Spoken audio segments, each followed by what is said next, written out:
안녕하세요. 얼랜도 킴입니다. 오늘은 주간 시황에 대해서 한번 알아보는 시간을 갖도록 하겠습니다. 자, 먼저 세킹 알파 광고 하나 하고 가겠습니다. 광고가 좀 많은데 계약이 돼 있어서 좀 양해해 주시고, 그래서 지금 할인 가격은 프리미엄이 299불인데 225불로서 연애 일단 하고 있습니다. 7일 동안에 무료 체험할 수 있으니까 요거 한번 이용해 보시고 74불 정도 할인이 되고 있죠. 알파픽스 이런 것들은 499불인데 연애 375불 하고 있으니까 요것도 124불 정도 할인이 되고 있다. 그래서 두 개 합하게 되면은 번들로서 545불이니까 173불 정도가 할인이 된다. 그렇게 보시면 되겠죠. 그래서 시간은 6월 10일부터 7월 7일까지 진행을 하고 있습니다. 그래서 이때까지 지금 없으신 분들은 한번 해보시면은 싱킹 알파 이런 것도 좋은 지금 플랫폼이니까 이용해 보시면 감사하겠습니다. 자, 알파비스의 수익률이 상당히 좋습니다. 1개월 동안 S&P 500이 1%인데 여기는 10% 정도 되고 있고, 3개월 동안은 12%인데 40%, 6개월 동안은 10%인데 45%, 1년 동안은 24%인데 99%니까 상당히 수익률이 좋죠. 그래서 이런 것들을 포트로 구성하고 계시면은 또 많은 수익이 나타나지 않나, 제가 그렇게 생각을 합니다. 자, 그래서 제 메인 화면 들어오셔서 요 링크 누르시게 되면 이렇게 뜨니까 여기서 이런 것들 한번 구입해 보시면은 또 많은 투자에 도움이 되지 않겠는가, 제가 그렇게 생각을 합니다. 자, 이란이 벤스 특사가 회담을 위해서 스위스로 향하는 가운데 호르무즈 해협을 다시금 폐쇄한 것으로 알려지고 있다. 이렇게 하면서 좀 긴 삿바 싸움을 하고 있다. 그렇게 보시면 되겠죠. 자, 그래서 이란은 토요일에 호르무즈 해협을 다시금 폐쇄한다 그렇게 선언하고 선박들에게 중요한 해상 수송로에서 멀리 떨어져 있으라, 그렇게 경고했지만은 미국은 해협이 여전히 개방되어 있다면서 이란 주장을 부인하고 있다. 저렇게 말하고 있고, 이란 여러 가지 혼란스러운 상황 속에서도 벤스가 지금 이제 이란과의 추가 협상을 위해서 일요일 워싱턴을 떠나서 스위스로 향하고 있다. 그렇게 말을 하고 있죠. 여러 가지 적대 행위를 종식하기 위해서 잠정적인 합의에 도달한 지 불과 며칠 만에 또 긴장이 고조되고 있다. 지금 이제 기싸움을 많이 하고 있다. 그렇게 보시면 되겠죠. 또 혁명수비대 이번 발표를 통해서 이란의 협상단이 일요일부터 시작될 예정인 미국 관리들과의 식물금 회담을 위해서 스위스로 출국할 준비를 하고 있는 가운데 나오고 있다. 그렇게 말하고 있으니까 아직까지 설왕설래가 많은 가운데 있는데, 누가 지금 삿발을 갖다가 깊이 있게 잡느냐, 그런 싸움이지 여기 완전히 물 건너갔다. 그렇게 보지는 않고 있습니다. 자, 현재 그렇게 되는 원인을 보게 되면은 이제 AP통신에 따르면 이란 합동의 군사사령부는 레바논에서 계속되는 이스라엘 군사작전 때문이다. 그렇게 말을 하고 있고, 미국의 불성실한 태도, 이런 것들이 이제 아무래도 휴전 협정의 이행 불이행에 대한 건 대응으로서 해협을 폐쇄한다. 그렇게 말을 하고 있죠. 그래서 공격적인 행위가 계속될 경우에는 추가적인 조치가 계획되어 있다. 이란의 국영TV가 이야기를 하고 있고, 이번에 이스라엘의 레바논 남부 공습으로 인해서 어린이 2명을 포함해서 최소 16명이 사망했다. 그렇게 AP통신이 말하고 있죠. 이렇게 되니까 아무래도 신경전이 많이 쓰이고 있다. 그렇게 말을 하고 있고, 그럼에도 불구하고 미국은 호르무즈 해협은 폐쇄되지 않았고, 미군이 해협을 계속해서 개방된 상태를 유지하기 위해서 상황을 감시하고 있다. 그렇게 말을 하고 있죠. 그래서 이란은 지금 호르무즈 해협을 통제하지 않는다. 해군 대령이 그렇게 말을 하면서 미국은 이러한 상황이 유지되도록 감시하고 있다. 그렇게 말을 하고 있는데, 지금 현재 모습에서 아무래도 가장 방위권은 이스라엘 되지 않나. 그렇게 이야기를 하고 있습니다. 자, 미국과 카타르, 이란의 동결 자금의 수십억 달러 인출을 위해서 협력을 추진한다. 그렇게 말하고 있고, 이 계획은 인도주의적인 물품 지원을 위해서 동결된 자금에 접근할 수 있도록 허용한다. 그렇게 이야기를 하고 있죠. 그러니까 여러 가지 삿바싸움이 있고, 왔다 갔다 하는 데 있는데, 결국은 어떤 협상을 하기 위한 여러 가지 지금 조건들, 지금 이제 진통이 되지 않겠는가. 그렇게 볼 수가 있겠죠. 자, 그래서 토요일 9시에 나타났던 뉴스를 보게 되면은, 벤스가 지금 스위스에 도착하는 가운데 휴전회담이 스위스에서 시작된다. 그렇게 말하고 있죠. 그래서 일요일 날 또 어떤 것들의 형세가 나타날지에 따라서 또 시장이 많이 또 요동치지 않겠는가. 그렇게 볼 수가 있겠죠. 자, 그래서 그 협상장에 나타나는 사람들을 한번 보게 되면은, 파키스탄의 지금 이제 샤리프 총리, 그 다음 육군 참모총장, 그 다음 이란에서 나타나는 사람들은 갈리바프 국회의장, 그 다음 외무장관, 지금 중앙은행 총재다. 이렇게 보면 되겠죠. 자, 만약에 이런 것들이 만약 정 안 된다 이렇게 했을 때는 갈 필요도 없겠죠. 그러니까 지금 삿바 싸움을 하면서 왔다 갔다 주거니 받거니 하고 있는데, 결론적으로 봐서는 전쟁보다는 협력으로 갈 가능성이 많이 있죠. 그렇다면 주가가 좀 떨어진다든지 그렇게 왔다 갔다 할 때는 좀 약간의 조정이 있을 때는 매수 관점에서 접근을 하자, 이렇게 말씀을 드립니다. 자, 한 주 동안 시장 한번 보겠습니다. S&P 500 같은 경우에는 0.67% 상승했고, 다우 같은 경우에는 0.48%, 그 다음 나스닥 100이 한 2.67%로서 나스닥이 시장을 주도했다. 그렇게 보시면 되겠죠. 자, 미드캡, 스몰캡 이런 것들 하락을 했고, 마이크로캡만 좀 상승했다. 전반적으로 상승세가 두드러지고 있는 것은 나스닥 100이다. 저렇게 보시면 되겠고, 자, YTD 기준으로 해서도 1월 1일부터 시작해서 6월 달까지죠. 자, 그때도 20.56%로서 가장 많이 상승했던 것이 나스닥 100이다. 이렇게 보면 되겠죠. 되겠죠. 그래서 나스닥 중심으로 시장이 돌아가고 있다 이렇게 보시면 되겠습니다. 자, 한 주 동안 맵을 보시게 되면 잘 나갔던 종목이 반도체 있죠. 이런 것들이 상당히 잘 나갔죠. 특별히 마이크론이 한 14%, 인텔도 14% 정도, 그다음 퀄컴도 11%, 그다음 반도체 장비 이런 것도 거의 한 11%에서 7%, 그다음 시게이트라든지 샌디스크 이런 것들도 거의 잘 나갔죠. 웨스턴 디지털은 지금 이제 한 40%까지 갔습니다. 그러니까 엄청나게 많이 올라갔다. 이렇게 보시면 되겠죠. 역시나 인프라를 까는 쪽이다. 자, 그렇게 보시면 되겠고, 그 다음에 이쪽에도 한번 보시면 전력주들 있죠. 지버노바라든지 이튼 이런 것들. 마찬가지로 지금 이제 제너럴 일렉트릭이라든지 캐터필러 이런 것도 전력에 관련된 것들이죠. 결론적으로 말씀드려서 거기다가 인프라 까는 쪽으로는 계속해서 시장이 달리고 있다. 이렇게 보시면 됩니다. 그 외의 종목들은 좀 많이 하락을 했고, 뭐 헬스케어 이런 것들 있죠. 그러니까 다우 종목들은 좀 많이 하락을 했다. 이렇게 보시면 되겠죠. 에너지 같은 것들. 그래서 현재로서는 시장에서 우리가 봐야 될 것이 결국은 인프라 까는 쪽으로 시장이 계속해서 달리고 있다. 그쪽으로 자금이 몰리고 있다. 자, 그렇게 보시면 되겠습니다. 자, 그 다음에 러셀 2000도 한번 보겠습니다. 뭐 크리도라든지 이렇게 세마이컨덕터 있죠. 반도체 중심으로 많이 상승했고, 반도체 장비, 그 다음에 이렇게 다른 것보다는 전력주, 이런 식으로 거의 비슷하죠. S&P 500하고 같이 달려갔다. 이렇게 보시면 되겠고, 또 좀 같은 것이 컨슈머 시클 요 분야가 좀 상승이 됐다. 이렇게 보시면 되겠습니다. 그래서 전반적으로 시장 자체가 이것도 뭐 그렇게 나쁘진 않았다. 이렇게 보시면 되죠. 금리가 그렇게 올라가지 않음으로 인해서 또 금리에 큰 타격이 없었기 때문에 주가 자체가 좀 반등이 되었다. 이렇게 보시면 되겠습니다. 그래서 한 주 동안의 퍼포먼스 보시게 되면 가장 잘 나갔던 것이 인더스트리 산업 분야가 한 4.59, 그 다음에 테크놀로지가 3.95, 그 다음 파이낸셜이 2.24, 베이징 머트리스 1.77 정도 되고 있죠. 그래서 11개 섹터 중에서 7개는 달리고 있고, 가장 안 좋았던 것이 에너지, 이런 것들이 협성이 되니까 좀 많이 떨어졌죠. 그 다음 헬스케어라든지 리얼 이스테이트, 컨슈머 디펜스, 즉 말해서 방어주 중심으로 좀 하락을 했고, 기술 중심으로 상승했던 것이 한 주였다. 그렇게 우리가 보시면 되겠습니다. 자, 그 다음 또 가치주하고 성장주 한번 보겠습니다. 가치주가 요번에 한 주 동안에 1.06% 하락했고, 성장주가 2.08%로 좀 많이 상승했죠. 마찬가지로 YTD 기준으로서도 한 12%가 성장주가 가장 많이 하락 상승되고 있고, 가치주가 6.99%. 그래서 아직까지는 성장주가 계속해서 이번 연도에도 달리고 있다. 이렇게 보시면 되겠죠. 그래서 성장주 위주로 일단 투자하시는 것이 바람직하다. 이렇게 말씀드릴 수 있겠죠. 아직까지는 성장주가 좀 달리고 있다. 이렇게 말씀드립니다. 자, 그다음 세계 시장 한번 보겠습니다. 글로벌 에쿼티에서는 월드 에쿼티 있죠. 세계 시장 0.81%, 이머징 마켓 한국 같은 데 잘 나갔죠. 3.71%, 일본도 마찬가지고, 미국을 제외한 세계도 1.61% 정도 상승했다.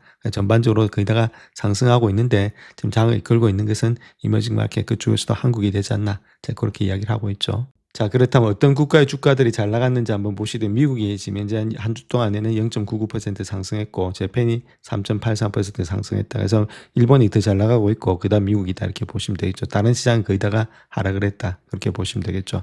전반적으로 시장이 좋은 것이 미국하고 일본이다. 근데 일본이 지금 상당히 많이 올라오고 있다. 자, 그렇게 우리가 보시면 되겠습니다. 자, 다음 채권 한번 보겠습니다. 20년짜리 장기 채권 TLT죠. 이제 1.14% 상승했다는 겁니다. 채권값이 올라갔다는 말은 금리가 조금 떨어졌죠. 근데 YTD 기준으로 해서 올해 1월 1일부터 시작해서 0.47% 하락했죠.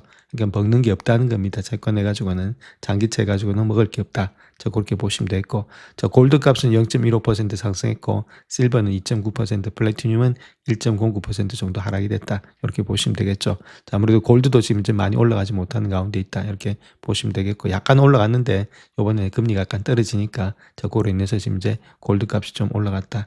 그렇게 보시면 되겠죠. 자, 그 다음 또 커런시 한번 보겠습니다. 달러가 한 100 정도 되고 있죠. 그래서 올 동안 1.25% 정도 상승했다. 이렇게 말씀드릴 수 있겠고, 달러가 올라갔다는 말은 돈의 가치가 올라갔죠. 금리도 좀 올라갔다는 이야기입니다. 자, 그런 일에서 한 1.25% 상승했고, 나머지 파운드, 유로, 재패니스 엔 이런 것들은 거기다가 하락을 했다. 자, 그렇게 보시면 되겠습니다. 자, 먼저 유가 한번 보겠습니다. 한 주 동안 일어났던 것들을 보게 되면 이제 브렌트유 같은 경우에 있어서는 유가 주봉입니다. 그래서 200주 이평선에서 좀 반등이 일어나고 있죠. 자, 그런 가운데이기 때문에 아무래도 다음 주에는 조금은 또 반등이 일어나지 않겠나 그렇게 보여지고 있습니다. 아직 완벽한 협상이 안 되고 있으니까 자, 그에 따라서 또 왔다 갔다 할 가능성이 좀 많이 있다 이렇게 보시면 되겠죠. 그 다음 US 오일 한번 보겠습니다. US 오일도 마찬가지입니다. 주봉에서 좀 200주 이평선에서 좀 반등이 되고 있다. 물론 지금 현재 80불 밑에 있는데 UK 오일이 뭐 더 중요하겠죠. 자, 그런 가운데 있기 때문에 제가 보는 관점에서는 아무래도 여기서만 80% 완전히 깨서 큰 폭으로 내려온다 이렇게 보기보다는 80%에서 어느 정도 지지가 되면서 약간의 일단 반등이 또 일어난 구간이 되지 않겠는가. 자, 그렇게 보여지고 있습니다. 자, S&P 500의 지수 한번 볼 것 같으면 9주 연속 상승했습니다. 그 다음에 3주 연속에 지금 이제 왔다 갔다 하면 변동성이 상당히 커지고 있죠. 그래서 다음 주에는 특별히 마이크론 테크놀리지의 실적이 있습니다. 자, 거기에 따라서 시장이 좀 많이 반등이 되면서 왔다 갔다 또 하지 않겠는가. 자, 거기다가 다른 것보다는 협정이 아직까지 완전히 준수가 되지 않았고 이스라엘과 레바논의 전쟁이 계속해서 되고 있으니까 아직까지도 불안정한 그런 장세가 되면서 그런 변동은 계속해서 일어날 것으로 보여지고 있습니다.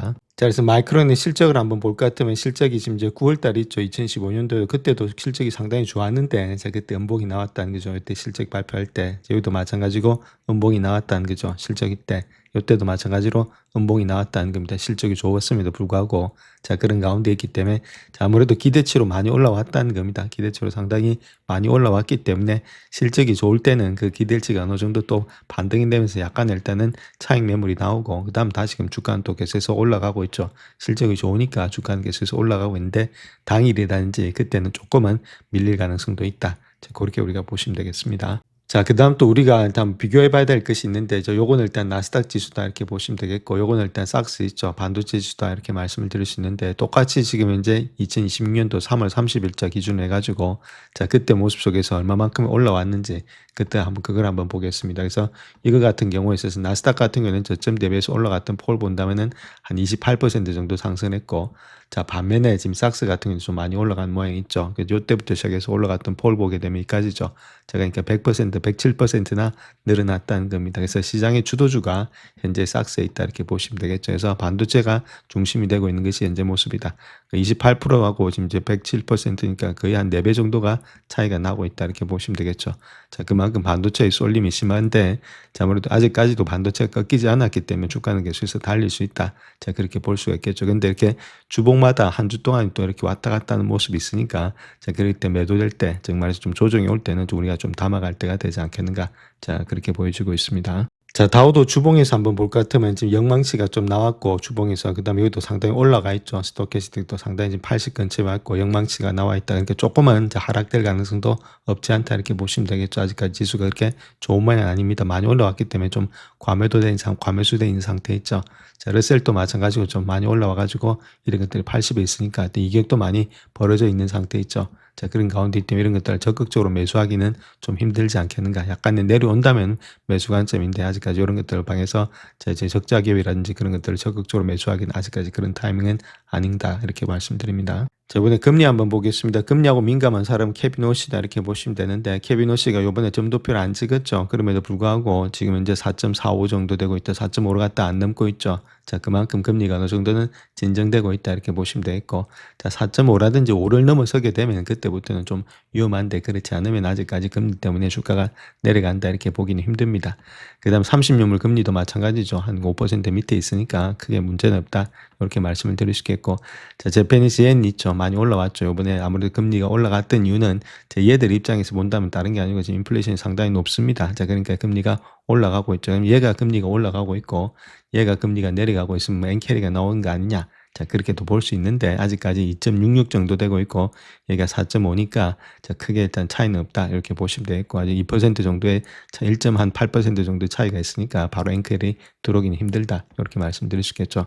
그래서 엔캐리가 들어올 때는 어떤 게 있냐면은 갑자기 금리를 인상할 때 있죠. 얘들이 저번처럼 저번에 엔캐리 한번 들어왔을 때 인상이 우리가 생각했던 것보다 빨리 올라갈 때 자, 그럴 때가 엔캐리 들어오는 거지 그렇지 않고 이렇게 점진적으로 인상될 때는 다 예상을 하고 있기 때문에 엔캐리가 바로 들어오진 않는다. 자, 그렇게 보시면 되겠죠. 그래서 요거에 대해서는 크게 현재로서는 큰 문제는 없다. 근데 앞으로 이제 금리가 어떻게 될지는 우리가 좀 관건을 가지면서 봐야 된다. 저렇게 말씀을 드릴 수 있겠죠. 그래서 우리가 10년물 금리에서 한번 알아봐야 될 것이 그 10년물 금리가 이렇게 많이 올라왔음에도 불구하고 반도체는 계속해서 달렸죠. 자, 그 이유를 보게 되면은 반도체는 이런 금리, 즉 말해서 이게 5% 된다 하더라도 반도체에서는 수익이나 10% 이상 낼 수 있을 거야 하는 그런 여러 가지 이익들이 많이 늘어나고 있다. 그래서 반도체가 시장을 이긴다는 거죠. 금리를 이길 만큼의 이익이 많기 때문에 이쪽에서는 계속해서 시장에서 올라가는 그런 입장에 있다. 그래서 이익이 훨씬 더 많이 금리보다 많이 내니까 다른 종목들 다 꺾여도 반도체는 안 꺾인다. 자, 그렇게 우리가 보시면 되겠습니다. 자, 다음 요 그래프 하나 보시게 되면 요거는 뱅크 오브 아메리카의 불&BR 인디케이터다 이렇게 보시면 되겠죠. 근데 9.1을 나타내고 있다는 겁니다. 상당히 많이 올라가 있죠. 그러니까 이게 불리시하다, 익스트림 불리시하다 이렇게 보면 되겠죠. 이때는 매수할 때가 아니고 매도할 때다 이렇게 말을 하고 있습니다. 그러니까 적극적으로 지금 이제 주가가 많이 올라가 있는데 이런 데서 매수하지 마시고 좀 기다렸다가 좀 떨어진다면 좀 매수 관점에서 우리가 들어가는 것이 마땅하지 않겠는가. 그래서 뱅크 오브 아메리카에서 이야기하는 불&BR 인디케이터 한 10개 정도 가지고 돌렸을 때 상당히 많이 고점에 와 있다. 이제 그렇게 보고 있으니까 자, 아무래도 이런 것들이 있을 때 심리가 너무 많이 이쪽으로 쏠릴 때는 좀 조심을 할 때다. 자, 그렇게 우리가 보시면 되겠죠. 자, 다음 요 자료 하나 보시게 되면 번스타인에서 나온 자료다 이렇게 보시면 되는데 AI 캐펙스 있죠. 요거 자체가 2025년도에 지금 이제 600 정도 했던 것이 2030년도 되면은 3,500이 된다는 이야기겠죠. 3.5T가 된다는 이야기입니다. 자, 그만큼 AI 캐펙스가 많이 늘어난다. 즉 말해서 한 6배 정도는 늘어난다 이렇게 보시면 되겠고, 그래서 CPU 템 시장 있죠. CPU의 지금 이제 총 시장 규모가 37.3에서 223빌리언이나 되고 있다. 이것도 마찬가지로 7배 정도는 뛴다는 이야기입니다. 그만큼 CPU 시장하고 지금 이제 캐펙스는 많이 늘어날 거다. 그렇다면 앞으로 이쪽에서 계속해서 돈이 들어가니까 이쪽들 있죠. 그래서 CPU 같은 건 우리가 AMD라든지 그런 회사들 있죠. 그런 것들이 아무래도 ARM 시장 이런 것들이 많이 계속해서 가지 않겠는가. 자, 그렇게 우리가 볼 수 있다는 겁니다. 자, 그와 마찬가지로 JP모건에서도 비슷한 이야기를 하고 있습니다. 향후 5년 동안에 기대하고 있는 한 3트릴리언 정도가 파이낸싱이 필요하다는 겁니다. AI 가속기에 대해서 그 정도로 많이 늘어나고 있다는 이야기 되겠죠. 그래서 데이터 센터의 캐펙스라든지 GPU, ASIC 이런 것들의 캐펙스가 그만큼 많이 늘어나고 있다. 자, 그렇게 보시면 되겠고, 특별히 지금 이제 데이터 센터보다도 지금 GPU라든지 ASIC 이쪽이 더 많이 늘어날 가능성이 많이 있다. 이렇게 보면 되겠죠. 자, 그 정도로 일단 캐펙스가 늘어나는 그런 과정이 있다. 그렇게 이야기를 하고 있습니다. 자, 다음 AI 데이터 센터를 통해서 많은 이제 파이낸싱이 일어나고 있는데 옛날에는 그 기업들이 다른 데보다는 자기의 자본이라든지 아니면 채권 발행 이런 걸 통해서 지금도 하고 있는데 지금 현재로서는 훨씬 더 다양하게 형성이 되고 있다. 그래서 인프라스트럭처라든지 부동산, 그다음 개인 신용이라든지 개인 에쿼티 이런 쪽에서 계속해서 더 많이 늘어날 것으로 보여지고 있다. 이렇게 말하고 있죠. 그래서 돈을 땡겨오는 데가 자기의 기업뿐만 아니라 다른 데도 계속해서 땡겨오고 있는 것이 현실이다. 그만큼 AI가 돈 먹는 하마가 되고 있다. 자, 그 이야기를 하고 있는 거죠. 자, 그래서 닷컴 버블과 인공지능 버블의 가능성에 대해서 이야기하고 있는데 다모다란 교수가 가치평가 돼가죠. 자, 요 사람이 이야기하고 있는 내용이 큰 차이점이 있다 이렇게 말하고 있고, 물론 붕괴가 일어날지는 알 수가 없는데 붕괴가 일어날 가능성도 있다 그 이야기를 하고 있는데, 자, 닷컴 버블 당시에는 막대한 자본 지출이 없었다는 겁니다. 자, 그때는 전통적인 자본 지출한지 연구개발 투자조차 없었기 때문에 앱을 만들고 사용을 시작했다. 근데 지금의 AI 버블은 내가 본 것 중에서 가장 큰 규모의 인프라 투자가 되고 있다. 자, 그 이야기를 하고 있죠. 지금은 엄청나기 때문에 자금 자체가 그렇기 때문에 조정이 올 때는 고통이 더 크다 그 이야기를 하고 있습니다. 닷컴 버블 때는 거의 전적으로 자기 자본에서 이루어졌다는 거겠죠. 그래서 붕괴가 왔을 때는 주주들이 60, 70, 80 아니면 90%까지 돈을 날렸지만은 지금 AI의 자본 지출의 붐의 문제는 규모가 엄청날 뿐만 아니라 대부분의 부채로 지금 이제 조달되고 있다. 그래서 그 부채도 은행이 아니고 민간 자본에서 나오고 있다. 자, 그 이야기를 하고 있는 거죠. 자, 그래서 만약에 조정이 일어나게 되면은 기업들이 어려움을 겪기 시작하고 그 문제는 부실 채권으로 나타날 가능성이 매우 높다. 그래서 어떤 특정 기업에만 국한되는 것이 아니라 사회 전체로 파급된다. 2008년도와 같은 그런 비슷한 모양이 되지 않겠는가. 자, 그렇게 볼 수 있겠죠. 그래서 주가가 90% 정도 폭락하는 개인이 고통을 느끼는 것보다는 사회 전적으로 느끼는 것들이 훨씬 더 많을 거다. 그 이야기를 하고 있죠. 뭐 전체적으로 안 좋은 모양이 되고 있죠. 이런 것들 한번 체킹해 보시고, 물론 아직까지 뭐 이런 것들은 버블이라고 보기는 힘듭니다. 이익이 나타나고 있으니까. 그래서 지금 가장 중요한 것은 하이퍼스케일러 있죠. 그런 기업들, 대기업들, 빅세븐 자체가 어느 정도 이렇게 자본을 투입을 했는데, 자, 걔들이 계속해서 일단은 지금 이제 요걸 가지고 돈을 투입을 해가지고 ROI가 나타나느냐. 자, 그것이 가장 중요하겠죠. 그래서 투자한 만큼의 수익이 이제 나타나는지를 봐야 될 시간이 2027년, 8년이 되지 않겠는가. 자, 그렇게 보여지고 있습니다. 자, 이번 주에 우리가 한번 체킹해 봐야 될 경제 지표 중에서 수요일 날 있죠. 그때 일단 석유 재고 있죠. 석유 재고 얼마만큼 소진이 많이 되고 있는지 그거는 꼭 체킹해 보셔야 되겠고, 그 다음에 콜 PC 이런 것들 있죠. YOY 기준, 그 다음에 지금 이제 MOM 기준, 이것이 가장 중요하다 이렇게 보시면 됩니다. 얼마만큼의 PC가 지금 이제 높아지냐 낮아지냐에 따라서 금리 결정의 향방이 또 바뀌니까.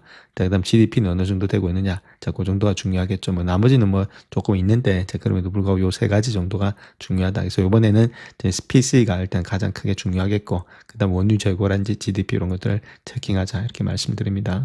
자, 자, 이번 주에 가장 큰 관건은 역시나 뭐니 뭐니 해도 지금 이제 마이크론의 실적이다 이렇게 보시면 되는데 정말로 AI 메모리의 프라핏이 슈퍼 사이클이 되고 있는지 우리가 체킹해야 될 때죠. 자, 그럴 때 지금 보시게 되면 AI 지금 레이스가 된 것이 2023년도부터입니다. 말부터 시작해서 되고 있는데 엄청나게 지금 이제 기하급수적으로 나타나고 있죠. 그래서 2020년도도 상당히 많이 늘어나고 있고 2027년도, 8년도, 9년도까지는 계속해서 늘어난다는 겁니다. 그래서 945밀리언까지도 늘어날 가능성이 많다. 즉 2020년도에 한 501빌리언 됐던 것이 한 2배 정도는 더 뛰지 않겠는가. 앞으로도 더 많이 갈 가능성이 많이 있다. 자, 그렇게 보면 되겠죠. 그래서 삼성이 420, 그 다음에 SK 하이닉스가 365, 그 다음 마이크론이 160까지도 가지 않겠는가. 자, 그렇게 볼 수가 있다는 거겠죠. 자, 다음은 마이크론 테크놀로지의 가장 중요한 지금 주가 자체가 4,000달러까지 오를 거다. 자, 이렇게 가장 강하게 강세론자들이 이야기하고 있는 내용인데, 자, 우리가 이렇게 강세론자를 이야기할 때는 어떤 논리가 있는지 그 논리만 우리가 알면 됩니다. 굳이 믿을 필요는 없겠고, 뭐 될지 안 될지도 모르겠고, 뭐 갈 수도 있죠. 근데 간다는 이유가 어떤 논리에 있는지, 자, 그런 것들만 체킹하시면 된다. 이렇게 보시면 되겠고, 그래서 마이크론, SK 하이닉스, 삼성 이 세 가지 메모리 회사는 2029년까지도 총 9,450억 달러 규모의 영업이익을 창출할 것으로 예상이 되고 있고 10년 전만 해도 이런 수치는 애널리스트 회에서 비웃음거리가 되었지만 지금은 공급 계약에 반영이 되고 있다. 그렇게 말하고 있죠. 그러니까 지난 20년 동안 메모리 사업은 경기 변동에 민감했고 상품화되어서 호황과 불황에 반복된 악순환이었다. 근데 지금은 인공지능이 이러한 악순환을 완전히 바꿔놓았다는 겁니다. 그래서 AI 서버 한 대당 기존 서버보다도 8배에서 10배 많은 D램이 필요하겠고 AI 칩 위에 직접 탑재되는 프리미엄 메모리인 HBM 이런 것들도 전 세계 모든 주요 GPU의 아키텍처에 필수적이다. 자, 문제는 HBM을 제조하는 데 있어서 일반 D램보다는 웨이프 면적이 약 3배가 더 많이 필요하다는 점이다. 그래서 공장에서는 AI 수요를 충족하기 위해서 HBM 생산으로 전환할 때마다 다른 용도의 모든 지금 D램의 공급이 부족해진다. 자, 그렇게 말하고 있죠. 결과적으로 모든 곳에서 가격이 동시에 상승하는 것이다. 그 이야기를 하고 있는 거죠. 그래서 D램의 가격이 2025년도 말까지 현재 대비해서 한 170% 전년 대비해서 그 정도로 급등했다는 겁니다. 자, 그러니까 이런 것들에 있어서 수요가 계속해서 올라가는 데 있어서 가격이 뛰고 있으니까 이익이 늘어나는 구조 아니냐. 자, 그 이야기를 하고 있죠. 자, 또한 2026년도 2분기에는 전 분기 대비해서 58에서 63%가 추가 상승했다가 10년 만에 가장 가파른 분기별의 상승률을 기록할 것으로 예상이 되고 있고 HBM은 단순한 상품이 아니고 엄격한 인증 절차를 거쳐야 하는 인프라라는 거죠. 그래서 하이퍼스케일러에서 HBM을 판매를 하려면은 해당 업체의 특정 칩의 아키텍처에 맞춘 그런 수개월간에 거치는 엄격한 인증 과정을 통과해야 된다. 인증을 또 획득하는 순간 차세대 제품이 출시될 때까지 한 18개월에서 24개월 해당 플랫폼에 대한 유일한 승인 공급업체가 된다. 자, 경쟁 우위는 브랜드 충성도라든지 가격이 아니고 다른 모든 업체들은 물리적으로 배제하는 기술의 인증이다. 자, 그 이야기를 하고 있죠. 자, 그만큼 돌파하기가 쉽지가 않다는 겁니다. 그래서 삼성의 반도체 사업부는 2020년도 1분기에만 영업이익이 47배가 증가됐고 SK 하이닉스 역시도 영업이익률이 80% 육박하면서 세계 주요 기업들 중에서 최고 수준이 되고 있다. 자, 그만큼 경쟁력이 있다. 이렇게 보시면 되겠죠. 그래서 이제 마이크론이 이 모든 상황에서 가장 큰 승자가 되는 이유를 보게 되면은 SK 하이닉스가 HBM 시장에서 시장 점유율 62% 정도로 선두를 달리고 있지만 마이크론의 가장 매력적인 투자 대상이 되고 있고 격차는 좀 빠르게 좁혀지고 있다. 자, 그 이유는 마이크론은 미국에 본사를 둔 유일한 메모리 회사다. 자, 그렇기 때문에 칩스 법안이라든지 보조금, 국방부 우선의 공급업체 계약, 그 미국산의 인프라 구매 의무화 정책, 자, 이런 것들이 모두 다가 마이크론을 통해서 지금 이루어지고 있다. 그 이야기를 하고 있는 거죠. 자, 그래서 결론적으로 이야기해서 마이크론 자체가 어디에 있느냐, 미국에 있다는 거겠죠. 그래서 미국에다가 모든 것들을 도와주겠다. 그 이야기를 하고 있습니다. 국방부든 정부든 다 주겠다. 그 이야기를 하고 있죠. 그래서 예를 들어서 아이다호와 뉴욕에 있는 마이크론 공장에다가 61억 달러 정도의 연방의 직접 보조금, 수십억 달러의 추가 보조금 이런 대출을 통해서 정부 지원을 받는 그런 생산의 능력을 확장하고 있다. 정부가 적극적으로 밀어준다는 겁니다. 자, 근데 한국의 경쟁사들이 이런 것들은 누릴 수 없는 혜택이겠죠. 그러니까 이쪽에서 더욱더 많이 돈을 갖다가 갖다 붓고 있다. 이렇게 보시면 되겠고 또한 마이크론은 현재 시장 상황에서 가장 높은 영업 레버리지를 보유하고 있다는 것들. 그러니까 수년간의 투자 부족으로 인해서 21%의 HBM의 시장 점유율을 확보했던 마이크론이 이제는 고정비용 기반에 이미 설정되어 있기 때문에 고정비용이 있다는 거겠죠. 그렇기 때문에 향후 점유율의 상승이 될 때는 그 순이익의 증가로 이어진다. 그러니까 순이익의 증가가 된다는 말은 아무래도 더욱더 많은 이익이 많이 늘어날 수밖에 없는 그런 구조가 되고 있다. 남들은 비용이 있어서 안 가는데 이제 비용을 다 떨어냈으니까 더 간다. 그 이야기를 하고 있죠. 그 다음에 전력 효율 이런 것들도 20%나 지금 뛰어나다 이렇게 말하고 있고, 여러 가지 모습 속에서도 경쟁력이 있다 이렇게 말하고 있죠. 또한 데이터 센터당이 월 1천만 달러의 전기료를 지불하는 하이퍼스케일 기업에게는 매우 중요한 요소가 되고 있는 것이 전력 효율이죠. 전력 효율 이런 것들도 지금 이제 HBM3E보다도 훨씬 더 HBM4에서 마이크론이 지금 앞서가고 있다. 자, 그 이야기를 하고 있죠. 그래서 여러 가지 측면에서 본다면은 2029년도에 영업이익은 1,600달러에 달할 것으로 보여주고 있다. 그래서 이렇게 되면은 세계에서 가장 수익성이 높은 기업 중에 하나가 되고 있다. 이렇게 말하고 있죠.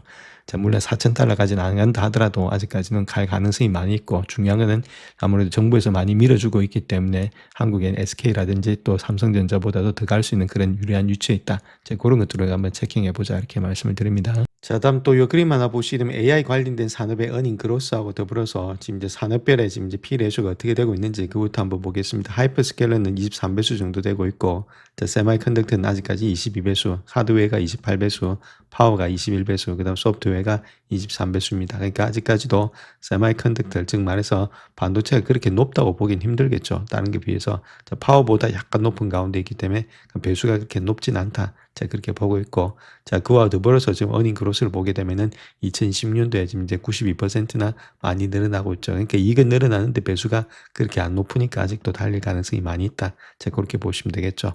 자, 반면에 하이퍼스케일은 32%밖에 되지 않고 있고, 성장률 자체가 하드웨어 29%, 파워가 19%, 뭐 소프트웨어는 19%밖에 되지 않고 있습니다. 그러니까 차이가 많이 난다는 거죠. 이쪽하고 이쪽하고. 그러니까 얘들이 달리지 못하고 얘들만 계속해서 달리는 입장이 되고 있다. 자, 그렇게 보시면 되겠죠. 자, 그런 이유로 인해서 반도체가 지금 시총의 한 19%를 차지하고 있다 이렇게 말을 하고 있죠. 급격하게 올라가 있다는 겁니다. 그 안에는 일단 이익의 성장이 지금 뒷받침되고 주고 있다 이렇게 보면 되겠죠. 이익이 없다면 이게 거품인데 이익이 있기 때문에 이걸 거품으로 보기는 좀 힘들다. 이렇게 보시면 됩니다. 자, 그와 반면에 모멘텀 스탁 자체가 상당히 많이 올라가 있다 이렇게 보면 되겠죠. 2000년도 3월달, 그 다음에 2008년도 6월달, 그 다음에 2021년도 2월달, 자, 그 정도 되고 있기 때문에 지금도 그 정도가 되고 있지 않나. 자, 그렇게 말씀드릴 수 있는데, 물론, 이때가 지금 이제 요때하고 비슷할 수도 있고, 이때가 1999년 아니면 98년일 수도 있겠죠. 자, 그런 가운데이기 때문에 아직 많이 올라온 건 맞는데, 자, 그렇다고 해서 확실히 여기가 고점이다 이렇게 말하기는 좀 힘들겠구만. 단기 고점은 될 수 있겠죠. 근데 이거는 또 좀 더 지켜봐야 되는데, 이때는 이익이 없을 때고, 이건 이익을 가지고 가기 때문에 좀 지켜봐야 될 테다. 자, 그렇게 말씀드릴 수 있겠죠. 그럼에도 불구하고 많이 올라왔기 때문에 장기 고점은 될 수가 있다. 저 그렇게 말씀을 드립니다. 자, 그래서 결론적으로 말씀드릴 것 같으면 주가는 좋죠. 좋아서 일단은 가는데 너무 많이 올라왔다는 겁니다. 그래서 단기적인 조정은 있을 수가 있다. 이렇게 보실 수 있는데, 그 이유를 보게 되면 지금 세마이컨덕터 ETF 있죠. 그 자금 자체가 막 갑자기 이렇게 치솟았다. 이렇게 보시면 돼요. 이런 것들은 포모라는 거죠. 자, 계속해서 가고 있는데 남들은 벌었다니까 자기가 일단은 고점에서 산다는 거면 기다리다 못 견뎌가지고 내가 사게 되면은 여기가 고점이 될 수 있다. 그래서 너무 많이 자금이 한 주 동안에 너무 많이 들어왔죠. 자, 그럴 때는 좀 조심을 해야 될 때다. 저렇게 말씀을 드릴 수 있겠습니다. 자, 그래서 앞서 차트 보셨듯이 그렇게 결정적인 단서가 있는 것이 자금이 한꺼번에 몰린다는 거죠. 반도체 ETF가 사상 최대의 주간 자금 유입을 기록했다는 것들. 그 차트상에서 본다 하더라도 2021년도, 2022년도의 기록치까지도 합도하는 급등세다. 이런 것들이 고점의 특징일 수가 있다. 자, 약세가 아니고 과열된 매수세라는 겁니다. 사상 최고가, 사상 최고의 거래량, 사상 최고의 매수세 이런 것들이 한 주에 다 발생했다. 자, 이런 것들이 클라이맥스 고점이라고 명명하고 있다. 또 완전히 일단 불꽃이다. 자, 그렇게 이야기를 하고 있죠. 자, 그런 가운데이기 때문에 특정 종목이라는 섹터가 사상 최대 거래량과 함께 그 수직으로 급등할 때 전체 상승 기간 중에서 최대 주간 상승률을 기록하는 현상을 나타내고 있다. 이런 것들은 매집이 아니고 마지막에 매수자가 몰려드는 거다. 자, 그렇게 이야기를 하고 있죠. 그래서 지수의 22%가 매수에 참여했다는 것들. 그래서 지금 이제 모멘텀의 오버슛이 좀 나타나는 것이 아니겠는가. 자, 그렇게 볼 수가 있겠죠. 그래서 포물선형의 세 번째 상승 구간이다. 그렇게 말하고 있고, 제가 보는 관점에서는 좀 오버슛이다. 그렇게 보시면 되겠죠. 기록적인 자금 유입이 되고 있는데, 역사는 반복되지 않지만은 역사가 이와 똑같은 패턴을 과거에 보여준 적이 있기 때문에 이러한 패턴이 추가 상승으로 끝나는 경우는 드물다. 모두 다 확신하게 되면은 더 이상 매수할 사람이 남지 않게 된다. 이렇게 보면 되겠죠. 제가 보는 관점에는 주가는 계속 달릴 수 있는데, 요번에 올라왔던 그런 것들은 조금 오버슛 가능성이 있다. 이렇게 보면 되겠죠. 그래서 오버슛이 있을 때는 아무래도 조금 조정은 있을 수 있다. 자, 근데 그 조정이 주가가 완전히 폭락하는 건 아니다. 자, 그렇게 말씀드릴 수 있겠죠. 어느 정도 조정이 있는데, 고점에서 물리신 분들은 좀 많이 또 손실을 볼 수도 있다. 자, 그렇게 말씀을 드리겠습니다. 영상을 끝까지 시청해 주셔서 감사합니다. 영상이 도움이 되셨다면 구독과 좋아요 부탁드립니다. 감사합니다.